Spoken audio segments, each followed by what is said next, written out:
You can all join palms and repeat after me. I take refuge in the Buddha. I take refuge in the Buddha. I take refuge in the Dharma. I take refuge in the Dharma. I take refuge in the Sangha. I take refuge in the Sangha. Keeping the palms joined.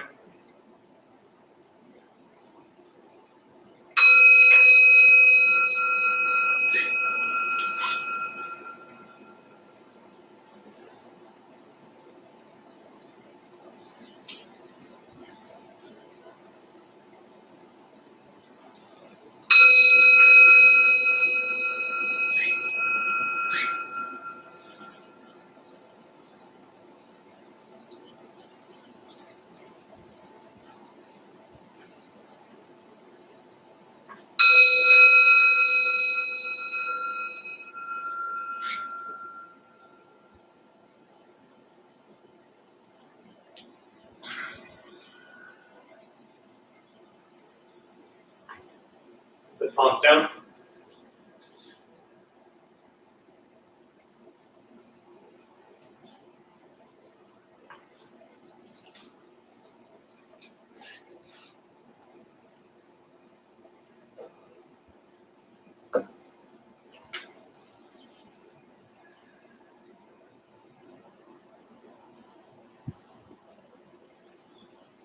So good evening, everybody. Welcome to Intro to Buddhism and Meditation from the Dharma Bum Temple. Tuesday, 7 o'clock. If you all were here, you'd be complaining about how hot it was. So Travis and I get to sweat here for you. Wherever you are, you might be a little warm also. It depends on your current situation. But yes, I would have answered probably 7 times already if we can turn fans on or open windows or turn the air on. And I would have said, please, you can put it in the suggestion box. So before I ramble too much in that direction, let me bring it back and just again welcome you all. Why don't we take a minute or two, just kind of chime in on why you're here, whether you're new or for the first time, or maybe sit regularly, whether it's here or any other time at the temple. Give me a couple words on how you're feeling right now or why you're here. If you are joining for the first time, the little chat box on YouTube there, you can type something in and Travis will share it. But we'll take a couple moments to do that just before we get started. Why you're here, how you're feeling right now, whatever you want to share. It also helps you connect with, I think, other people.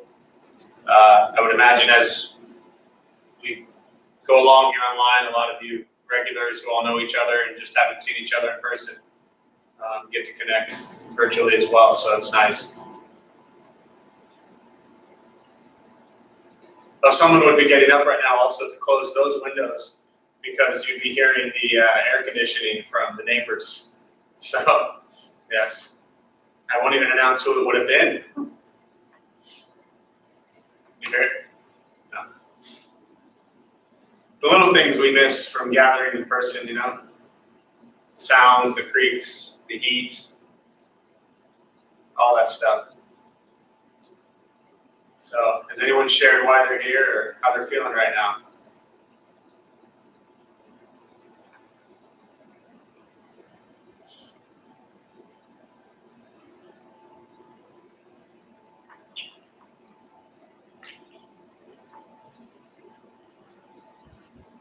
Does anyone know why they're here?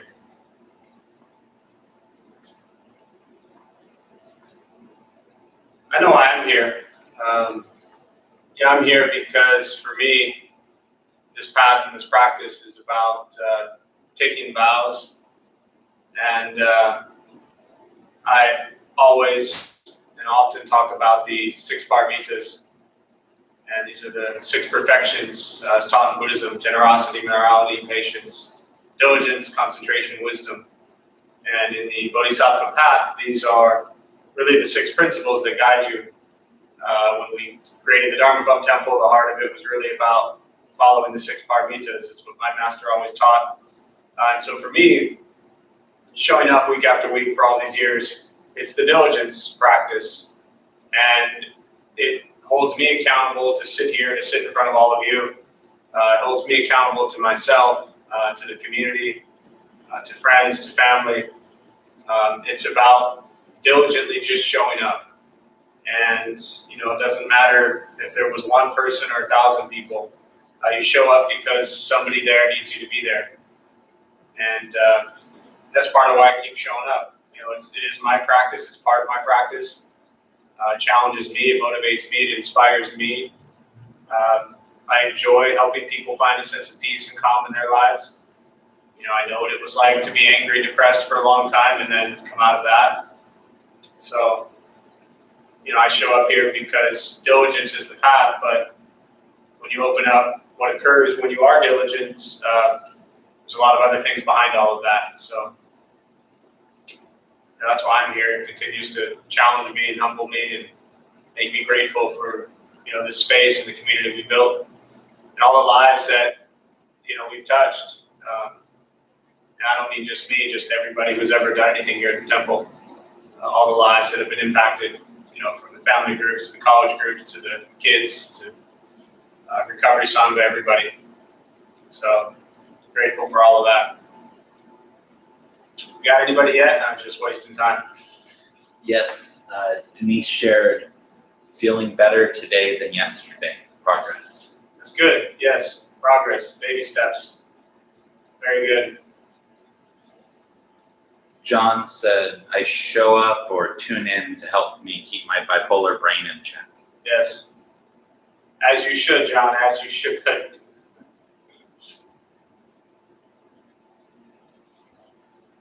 Dylan shared, hello friends, I was in the college group at SDSU, recently graduated, just trying to learn more and dive deeper into my practice. That's good. College is a great age to get introduced to this path and this practice, and better to start when you're 20 than 40. It can save you 20 years of misery, so it's a good time to start. What else, Amy? Lizzie shared, I'm here to continue making meditation a healthy habit. Good. Yeah, the habitual patterns and behaviors are really important. Just creating new thought patterns and new ways of really responding to our external environment is important, and the meditation really helps with that. I think it was Denise at the beginning said, better today than yesterday. And if we look at what makes us better one day compared to maybe the day before, it's very simply, as I always say, what we think, what we say, and what we do. So if you had more pleasant thoughts and said more pleasant things and did more pleasant things today than yesterday, well, then you're going to feel better. So that's something that we want to really just build on. Anything else? Jessica is here to connect and feel not so alone. Yeah, a lot of people feel alone right now. And, my teacher early on always said, when you go to sleep at night, whether you're with somebody or not, you close your eyes, you're always by yourself. And so the practice is, yes, I understand we can physically feel alone or separated from people. But ultimately the practice is learning to be okay by yourself. And once you get to a place where you're okay by yourself, it doesn't matter if you're around other people or not. Now, it's nice to be around other people, of course, but really learning to be pleasant and comfortable by yourself, that's a challenge because we're often running away from ourselves. So, anything else? Maxwell shared, I'm here because I want to comfort myself in my insecurity about music. Yeah, we go through life with a lot of insecurities and fears, things that maybe we grew up with that bothered us. And, very often those are our perceptions of what we think other people think about us. And we become often insecure because we think people are judging us or critiquing us or saying things about us. And this practice ultimately is about recognizing that The world is filled with unenlightened, ignorant people, including ourselves. So ultimately, whatever somebody else thinks about you has absolutely nothing to do with you. As I always say, that's their mess. We have our own mess. So learning to overcome and move beyond these fears and insecurities is a beautiful practice. Not easy, but a good practice. So, all right. So with that, we'll go ahead and get started with the meditation practice. For those who might be new, joining us for the first time, a couple things I'll tell you before we begin. Nothing's going to happen to you, right? You're not going to float away. You won't have any mystical, magical experiences. The mind that races all day long is not going to shut off. Don't judge your practice. Don't ask yourself, is this working? Is it not working? Am I doing it right? Am I doing it wrong? We're just going to sit. We're going to breathe. You'll hear sounds inside the room, outside the room, wherever you are. Right? This is life. Life is filled with sounds. The practice of meditation is learning to get quiet and still within all of the chaos around us. So, posture. You want to be comfortable. If you're on a cushion, it helps slide into the front third. Pushing the stomach forward allows the back to straighten. Shoulders are relaxed. Hands can be on the knees or in the lap, whatever's comfortable. Mouth is open or closed. Same with the eyes, open or closed. I'll guide us as we begin. We'll settle into a little bit of silence. Most important, don't expect anything. We're just going to sit and breathe.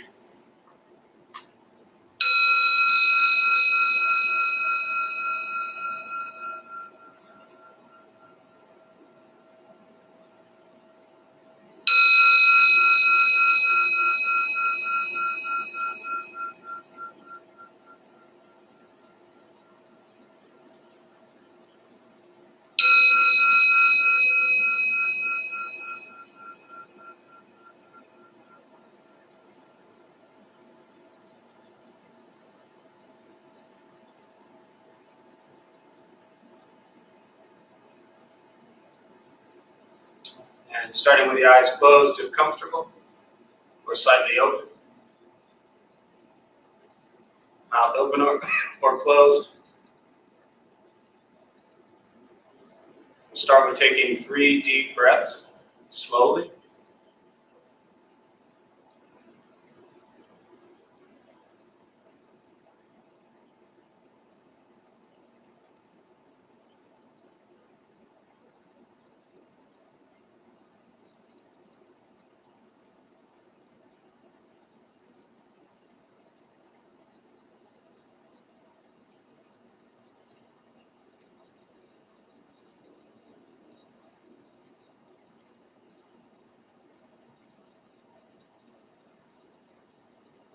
And eventually, settle into a natural rhythm of the breath.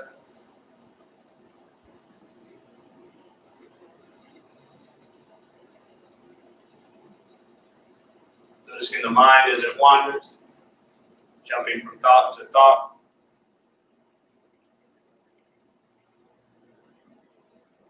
Start with gently guiding the attention, focus, to the stomach or the chest.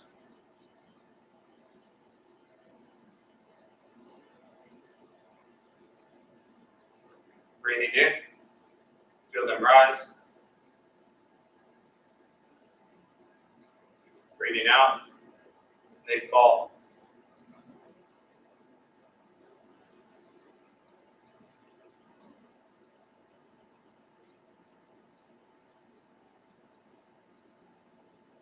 Simply going to continue this practice, observing sensation of breath,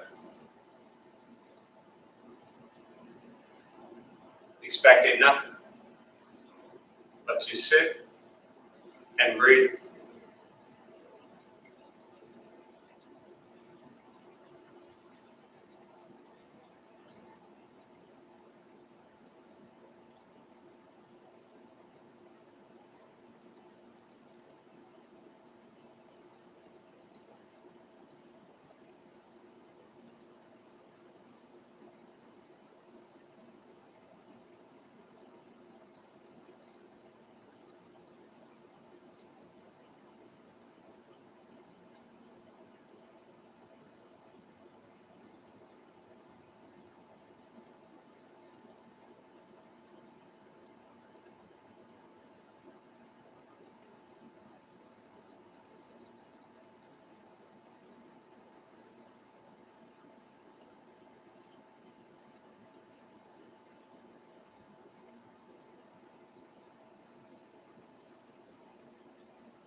as the mind wanders,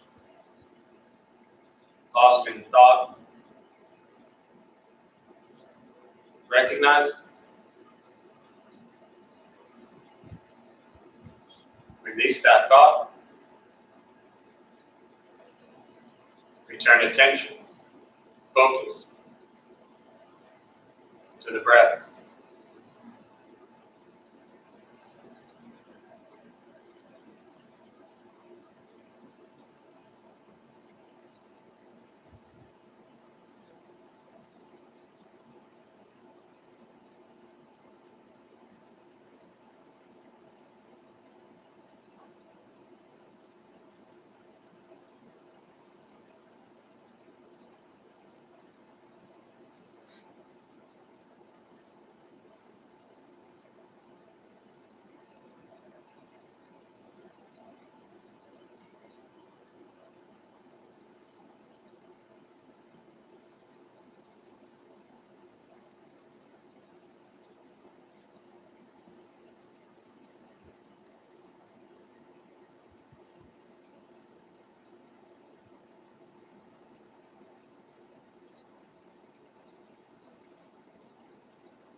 Where's your mind?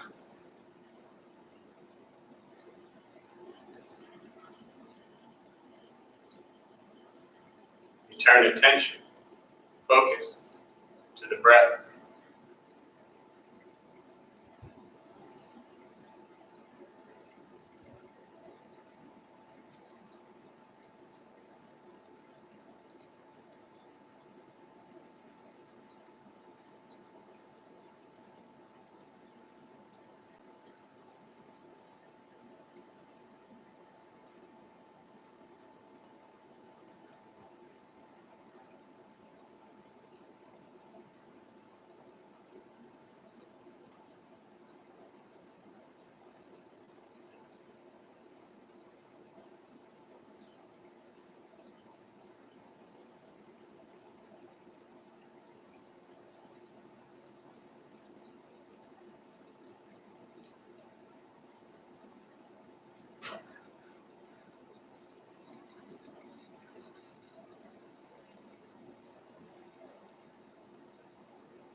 Keeping the mind alert,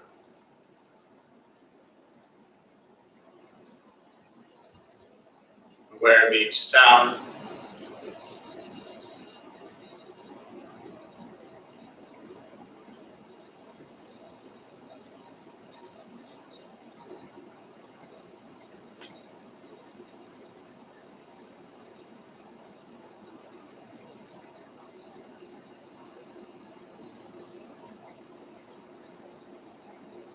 each thought,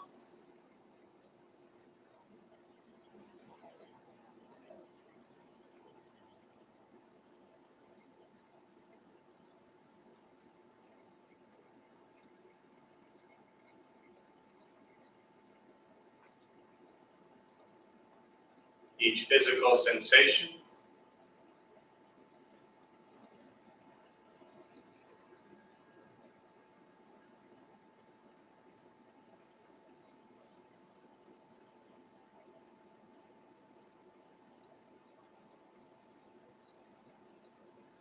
yet concerned with nothing but sitting, breathing.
Breathing in, follow breath in.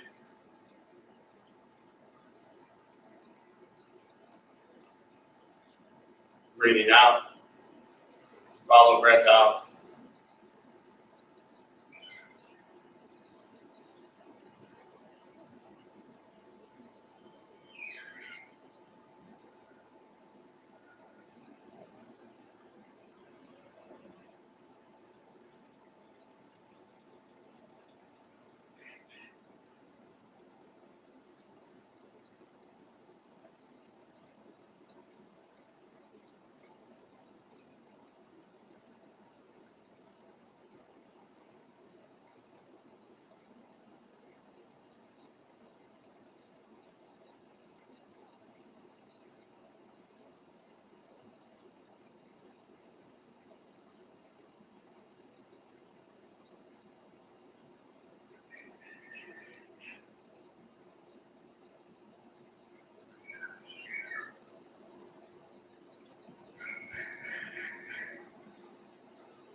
And with the body still,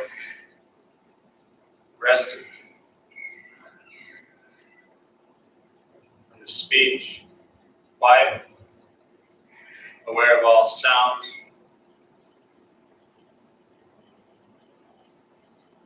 and the mind learning to settle, Know what it's like to just sit and breathe.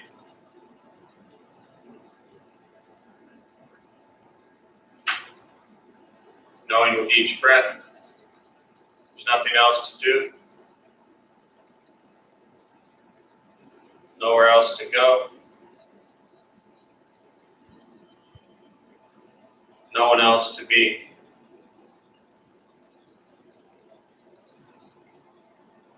Everything exactly as it is. Sitting, breathing.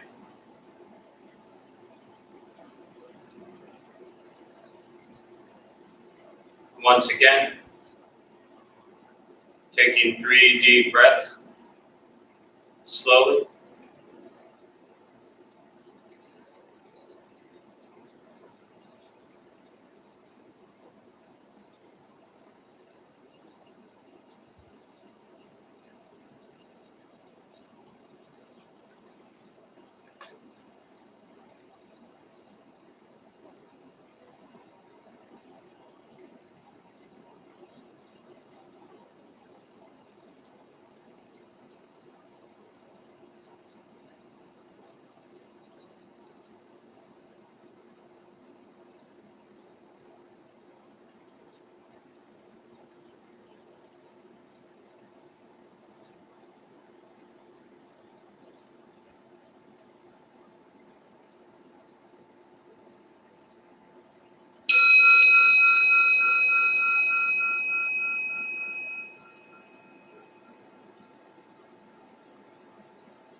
As you slowly open the eyes,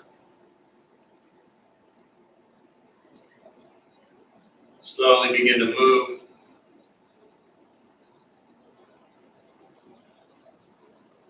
Most important, the practice of meditation is to recognize how you feel now,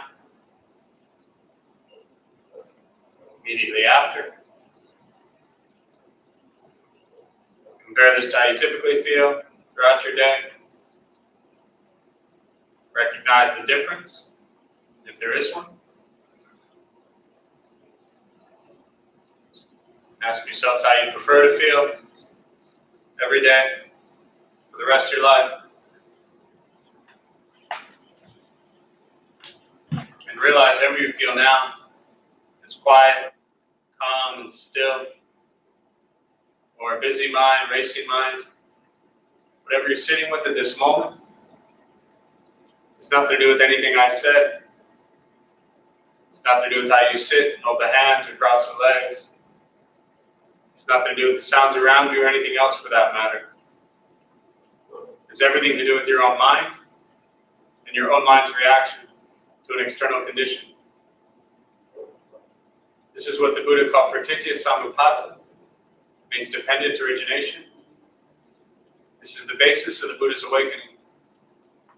The word Buddha simply means awakened. He was a human being no different than any one of us who began to understand why he suffered, why he got angry, sad, depressed, stressed, anxious. He began to understand the causal relationship of all phenomena. And what that means very simply for all of us, regardless of where you come from or what you believe in and where you think you're going, your whole life is filled with things that happen and you react. More stuff happens, more reactions. That's what we get. Practice of meditation is simply learning what it's like to respond to something quietly, peacefully, still. Because for most of us, the way you responded to the last 20 minutes is quite different from how you respond to everything else that's happening throughout your day. And all we're working on is closing the gap to where the way you feel now is closer to how you feel always. just as driven, motivated, productive, successful, whatever that means to you in your respective lives. But with a mind that's steady, clear, focused, distracted by nothing, disturbed by no one. This is not an easy practice, not a fun practice, but it's free. Meditation is free, Buddhist practice is free. Sitting, breathing, becoming aware of what you think, what you say, and what you do. Aware of your karma and what you bring into the world. Once we stop trying to change, fix, control, manipulate everything around us, and we work on changing our mind and our reaction to the world around us, life gets simpler. But it's a practice. We're challenged every day. And it's not easy. Sometimes it's more difficult than others. We're in a time right now where it's probably as difficult as it's ever been for many people. And yet, the practice is still to come from a place of being aware of what you think and what you say and what you do. That's always the practice. So I think I'd rather just stop right there. And I always prefer to really respond to your questions. Meditation, Buddhist practice, anything you're sitting with. And we use the rest of the time for questions. And if you're joining us for the first time, there's a chat box there on YouTube. You can type a question in. Travis will read it. I'll repeat it and give a response. So take the rest of the time for that.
Jessica shared, I have a difficult time making decisions.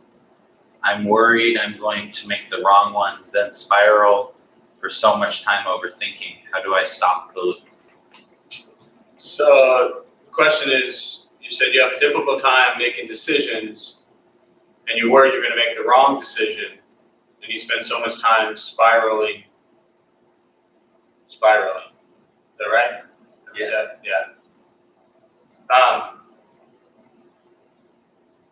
Just make a decision. And in fact, not making a decision is really the same thing as making a decision. You know, what I've learned through this practice is, you know, every day we make decisions, thousands of them.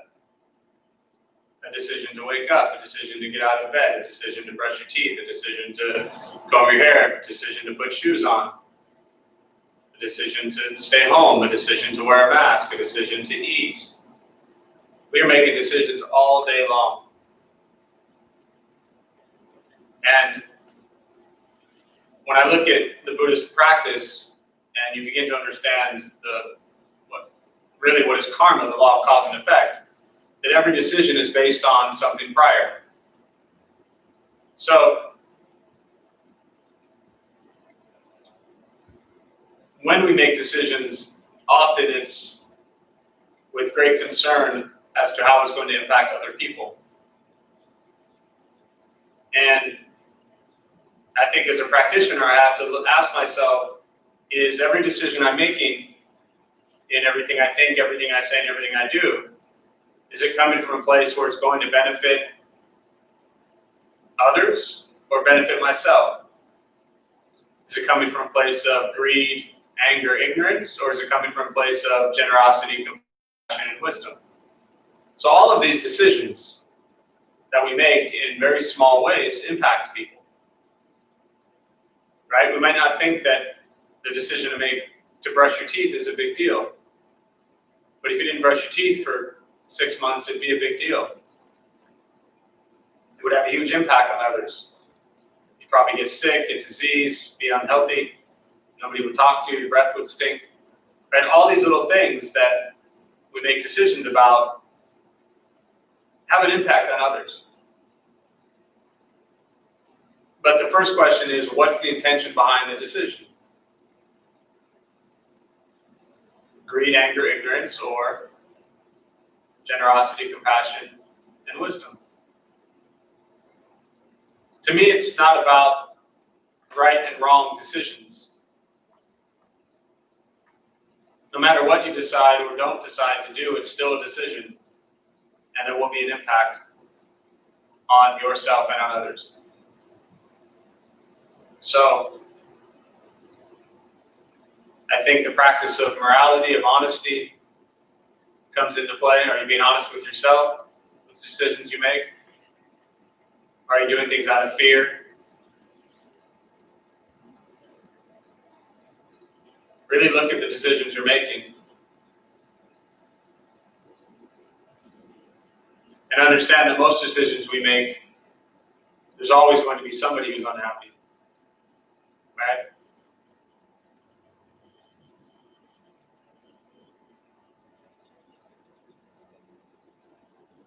But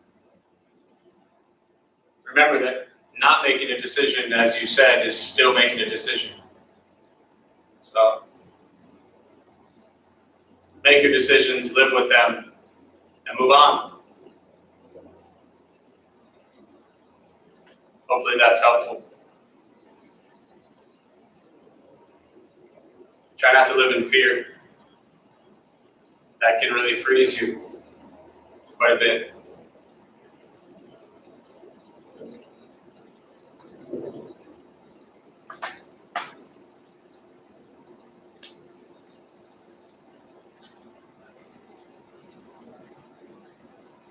John asked, I find it so difficult to wrap my head around the state of our country and the world right now.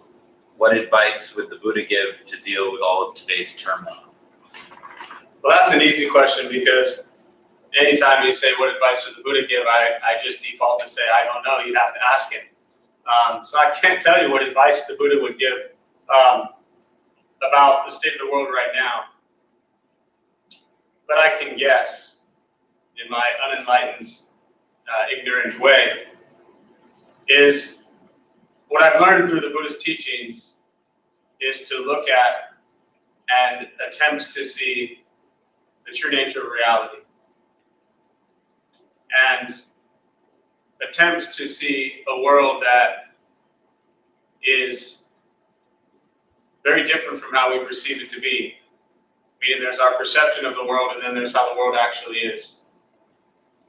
I think regardless of the state of the world right now or the state of the world at any point in time, He always taught to practice loving kindness, to practice compassion, right? He taught to practice patience. He taught to speak. He didn't speak to be silenced. I saw some meme or something the other day, and I forget exactly how it was written, but it's a teacher on the East Coast who put it up. I think it was part of what he had said, but he was talking about Buddhism is not neutral. Often people think that Buddhism means you're just kind of in this very passive place.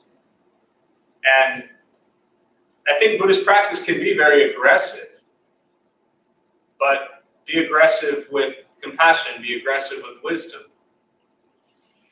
be aggressive with kindness, be aggressive with understanding, be aggressive with forgiveness, be aggressive with morality. To see the world and be filled with hatred and anger won't help, right? There's enough hatred and anger out there. And when I talk about seeing the world for as it is, there are humans. And humans are unenlightened and ignorant, myself included. And very often that ignorant view causes tremendous pain and suffering and injustice. And that's not okay. I don't think the Buddha would have said just to sit back and allow things to happen. He spent his entire life, and I think Saturday I talked about this, but a little bit, he became called the Buddha at 35, and he spent 45 years passionately roaming around India and teaching. It's not like he awakened and then just kind of kicked back and put his feet up and smoked a cigar. He saw that the world was suffering. The world will always be suffering in different ways, but it was suffering then, and the world is suffering now. And he spent 45 years engaged, diligently, aggressively, traveling on foot to teach people how to end their suffering.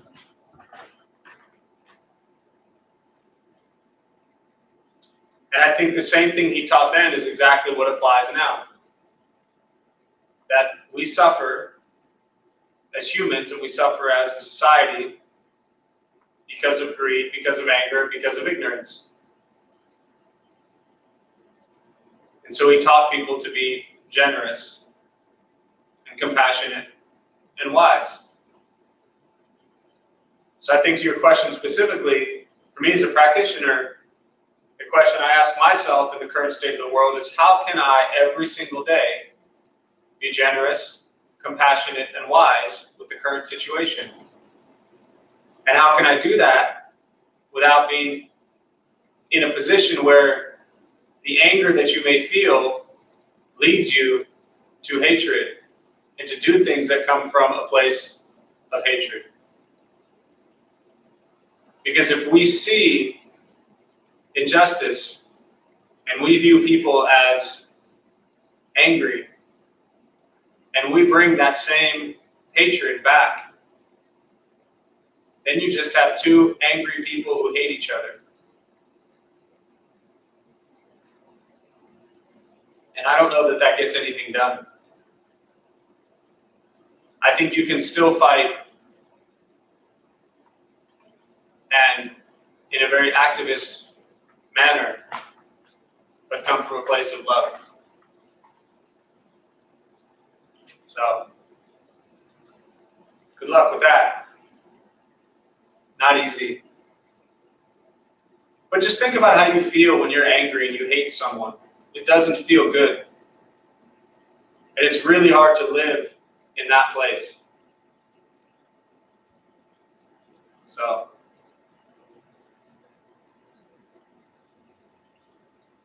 yeah. Other questions? Chuck was wondering if you could go into more depth on the three poisons. Sure. So in very brief, for those who might be brand new, Four Noble Truths, the first one is life is filled with suffering, dukkha. discomfort, angst, dissatisfaction. The second one is what's called the three poisons, and that's the cause of our suffering: greed, anger, ignorance. The third one is the ending of suffering. That's nirvana, liberation, freedom from suffering. And the fourth one is the path, the Eightfold Path. Correct views, thoughts, speech, action, livelihood, effort, mindfulness, concentration. All of that on Google for free. So the question of more depth on the three poisons: greed, anger, ignorance. Greed. We always want more. Chuck asked that question, right? Chuck, do you have an iPhone? Let's see if Chuck will respond from his iPhone or whatever he's using. I'm going to ask you a couple questions, Chuck, so work with me here. Do you have an iPhone?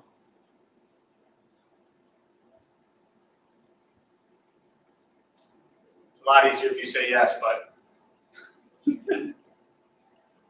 are we getting a response here? If not, I'm just going to keep talking. All right. Well, let's just assume, a high percentage of the people that ask that question have an iPhone. And I say, what iPhone is it? And they say, I don't know, iPhone 8, right? My response is, what was wrong with the iPhone 7 or the iPhone 6, right?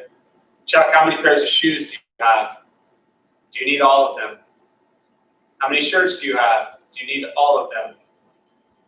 When you go buy food, do you need all of it? Right? We constantly want more.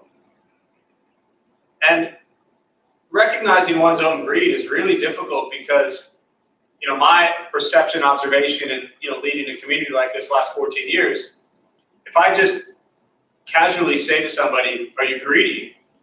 Most people would say no. No, I'm generous. I'm not that greedy. And then you start to dig into how much stuff you have. There's a great George Carlin skit called Stuff.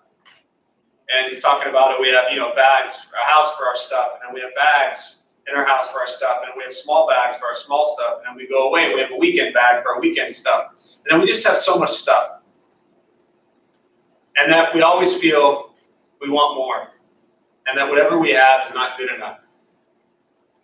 Most people here joining us tonight have enough clothes and shoes and all those types of things to last the rest of your life. But we want more. So we're greedy. For me, recognizing greed was so easy because I just wanted so much. So that wasn't a hard one for me. The challenge was to stop being greedy. And the Buddha taught very clearly the best way to stop being greedy is to practice generosity. So if you have 12 pairs of shoes, I promise you will not die tomorrow from only having 6 pairs of shoes. So practice giving away 6 pairs of shoes. And better yet, practice giving away the 6 pairs of shoes that you would actually prefer to keep. Not the 6 that you don't wear, that you don't like. Practice non-duality. Recognize shoes are just things that go on your feet. What they look like doesn't matter. But oh my God, I remember years of spending so much time buying the perfect shoes to match the perfect pants. Ridiculous. Look at the state of the world right now. And now look at how wrapped up we are and what we put on our feet. Greed. Get rid of stuff. Give. Give people time, give attention, give a heart, give a smile, give shoes. People need. Give to those in need. Second one is anger. We're often angry. We're angry at the greed. It kind of ties together very often, but we're angry because we don't think what we have is enough. We're angry because we don't like the way things are. We're angry because we don't hear all day long what we want to hear. And so there's this, and this one I relate to a lot because this was me growing up, just constantly angry at everything. And then acting on that from a place of kind of hatred and rage. So the practice of overcoming anger is the practice of compassion. To recognize that the entire world suffers and everybody's coming from their own place of ignorance. So we practice compassion for all beings. Doesn't mean we have to agree with them. Doesn't mean we like what they're doing. It doesn't mean we like what how they're treating people. But you can still fight for change with compassion. And the third one is ignorance. Ignorance means we're ignoring the true nature of reality, and that we have our perception of the world, and we want the world to be that way. Or we think the world is the way we perceive it. So wisdom is to understand that everybody has their own view and perception of reality. And all of our perceptions and views are incorrect. They're just ours. Thich Nhat Hanh would say, nirvana is freedom from views.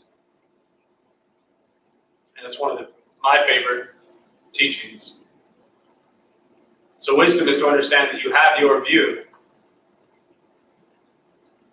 but it's only yours. So greed, anger, ignorance, it's the root of all the suffering throughout our day. So hopefully that helps.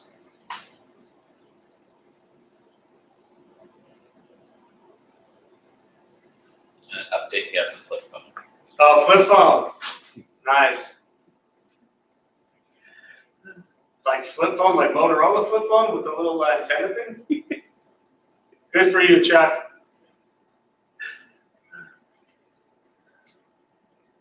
How many pairs of shoes do you have?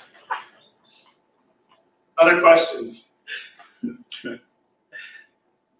Matthew asked, with everything going on in the world, I've been thinking a lot about empathy. What role does empathy play in a Buddhist practice? And how can one gain empathy?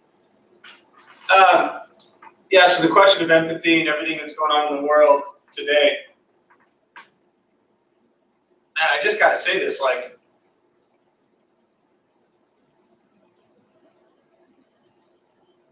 there was one I just posted, and it was,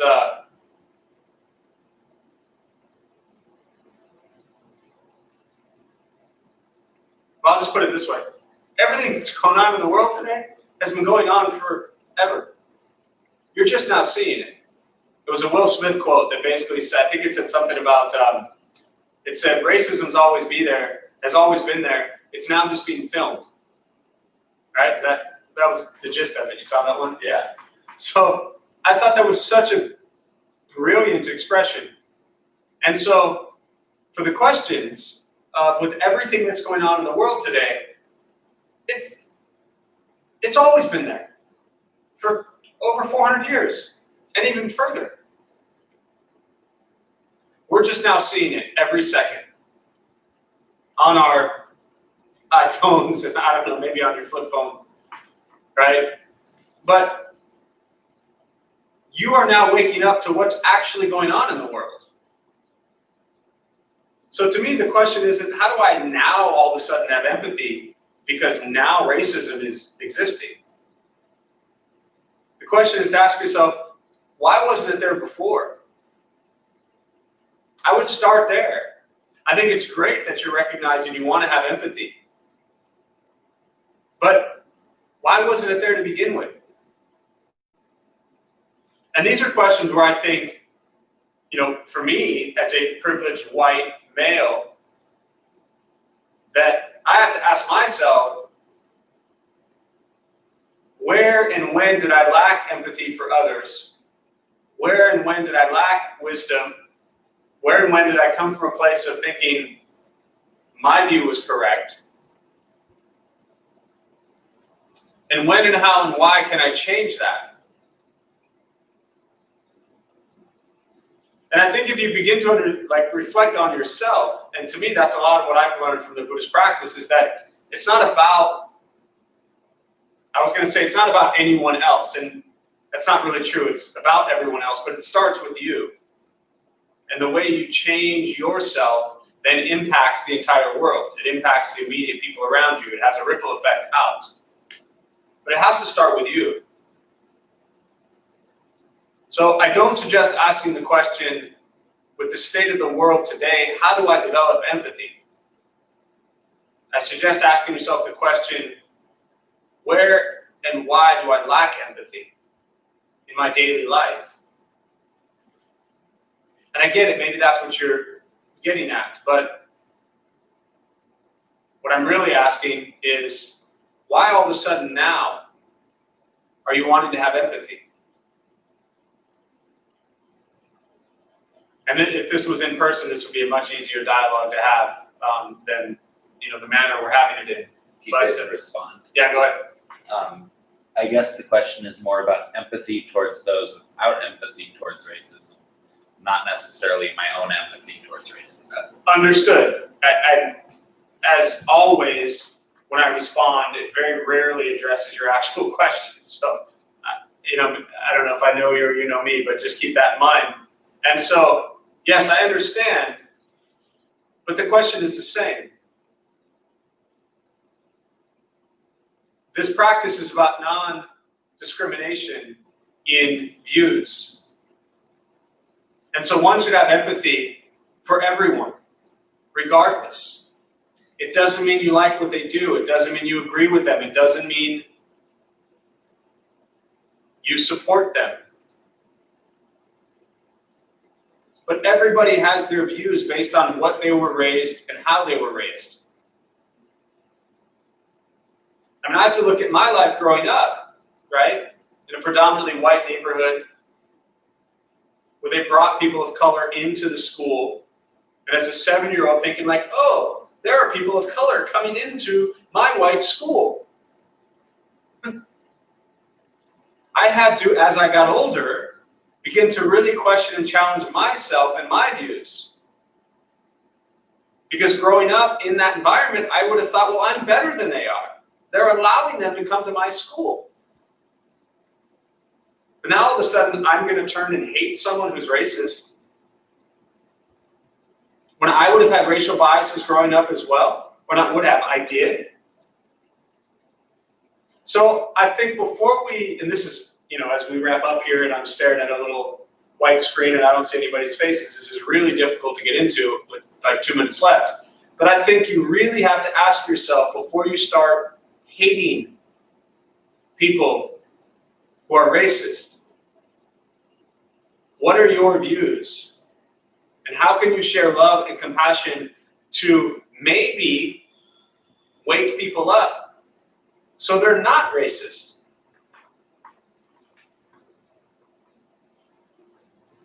I see people throw things out there all the time like, if you're racist, I'm not going to be your friend. Those are the people I want to be friends with. Because that's the only way that you maybe have a chance, in my opinion, of educating them on how and why they can change. I mean, I have a couple people specifically that no matter what I share around white privilege, they always attack it. I'm not going to unfriend them. I'm going to continue to share and hope that one day maybe they'll change their views. So those are the people, I think, that need the most empathy, the most compassion. Otherwise, they will never change. And that's not an easy one to swallow.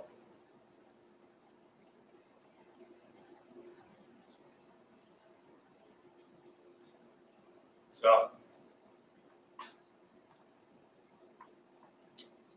the world is a mess. What's going on is disgusting, and it needs to change, and it must change, and it must stop. But if the people who are fighting so hard to change it have nothing but hatred in their hearts, it's going to be even more difficult to make change. So, I think with that, I'll close. We'll join palms. May the benefit of this practice be shared with all beings in all directions. May all beings be at peace. May all be free from suffering. May any merit gained be transferred to those who need it most.